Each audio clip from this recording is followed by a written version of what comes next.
Tornado touchdowns. The tri-state recovers after an extremely rare weekend that almost looked like a scene from the movie Twister. Timing out the last of the showers and how chilly the lows will be tomorrow morning. She's teaching women to love themselves, body and pole. New York Live with the inspiring founder behind an aerial dance class that's changing lives.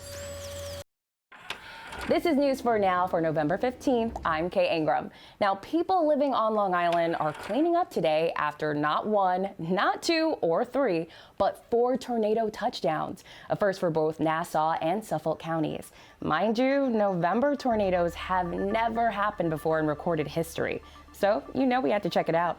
Here's News 4's Romney Smith with the cleanup from Levittown.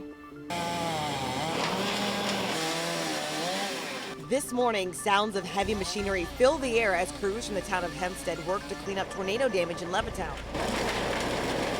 Neighbor Edmund Warsh has lived here for 60 years and says he froze after seeing the tornado alert on his phone. I'm thinking about it, it's like, I didn't even move. I guess I was just, couldn't believe what was going on. While another neighbor says she and her family ran for cover. First it was like the bang. And then we got down more and just like we went there and moved away, and then we went downstairs. The National Weather Service confirming the damage down in Suffolk and Nassau counties, giving thousands an experience they won't soon forget. It's a big noise. My window comes flying in the room, and it was a big boom, excuse me, of that. For now, the cleanup continues as families try to get their lives back on track. That's why I just asked them, you coming to do this? Yes, okay, good. And then when the insurance people come, you know, I have the pictures previous, and then the only thing I got to get repaired is the window and I don't know how many sections of the fence. Now, you've probably been hearing a lot about booster shots. Booster shot this, booster shot that. Well, now if you live in New York City and you're trying to get one and don't have an underlying health condition, now's your chance. The city's top doctor has issued what's called a commissioner's order, saying any person 18 and older can now get a booster shot if they want one. Now, the FDA and CDC have yet to authorize boosters for all adults, but that could come as early as next week. It comes ahead of what is expected to be a busy season, you know, with people traveling for Thanksgiving and Christmas. And it is not just here in the city, it's across the tri-state. The positive test rate remains about 3% in New York, New Jersey, and Connecticut. And if you've been following along with us, you'll know that New York's rate has ticked up slightly. More than 75% of people 12 and older are fully vaccinated in all 3 states. In Connecticut, that number is above 80%. On Long Island, someone tried to catfish a cop. One driver's desperate attempt to avoid traffic on the LIE backfired big time. Suffolk County Police say an officer noticed the man driving in the HOV lane last Thursday with a fake passenger. After he was pulled over, the officer found a jacket over the front seat with a hat and a hood on the headrest. The driver, of course, got a ticket. TBD on that fake passenger. Now, the countdown is on to a semi-normal New Year's Eve in Times Square.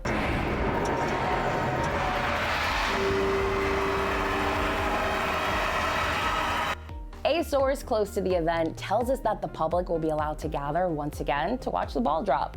But as with many events and happenings lately, revelers must show proof of full vaccination or proof of a negative COVID test. A formal announcement's coming out Tuesday morning. Hi there, I'm Storm Team 4 meteorologist Maria LaRosa. A little bit of that cool kind of raw afternoon temperature staying in the 40s, feeling a little bit cooler than that thanks to some of the clouds, even some passing showers. But we'll see those diminish as the sun goes down, mainly clear overnight.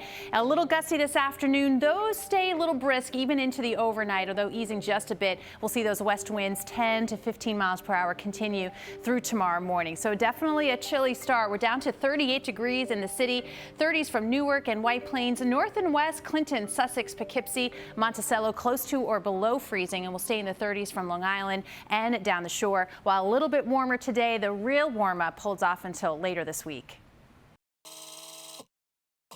All right, time to channel your J-Lo and Hustlers, because if you're looking to get in shape and challenge yourself ahead of the new year, well, there's one trendy activity you might want to try. Here's New York Live with the studio teaching the empowering effects of pole dancing. You're probably used to shaking your groove thing in dance clubs all around the city, but have you ever tried pole dancing? Well, today we're talking to a pole dance instructor about how she got her start and how you can too.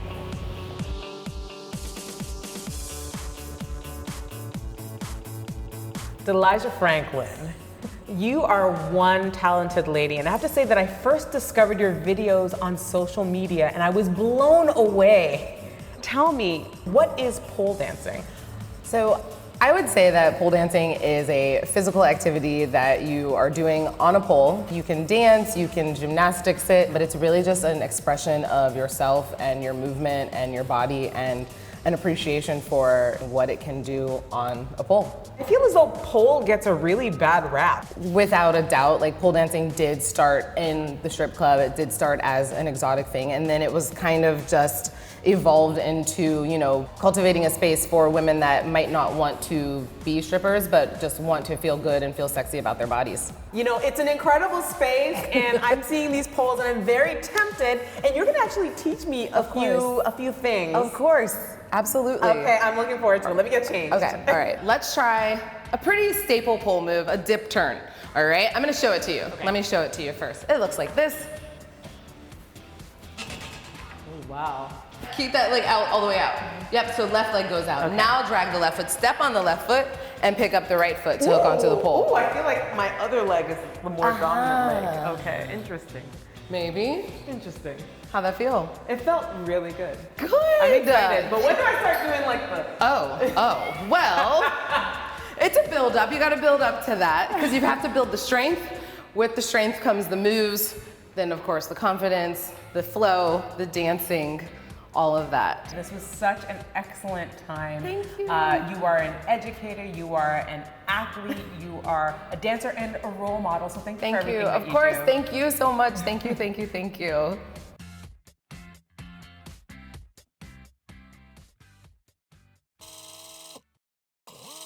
All right, now ask anybody. The holiday season in New York is undefeated. And now, not only can you feel the holiday cheer in the air, but you can see it right here at 30 Rock.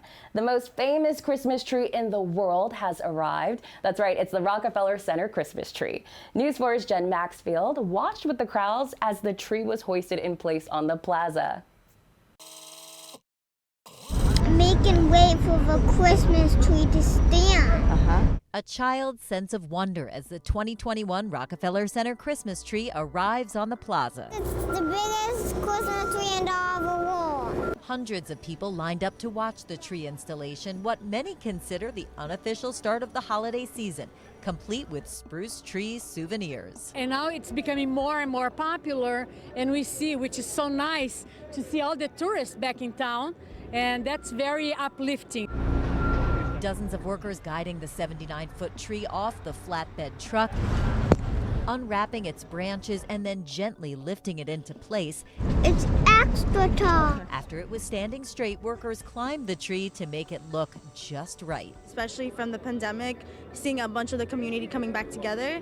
And I think it's really good to see and give credits to the construction workers, how hard they worked for the past 2 hours. Up until 2 days ago, this Norway spruce was living in Elkton, Maryland, in Devin Price's backyard. You know, that's all we can hope for, is that it stands as proud and as beautiful here as it did in our backyard in Maryland.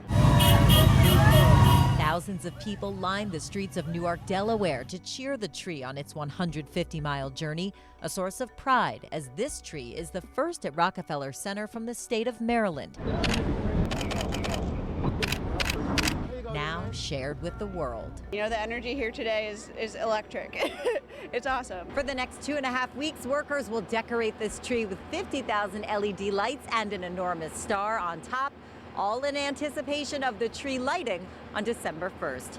In Rockefeller Center, I'm Jen Maxfield, News 4 New York.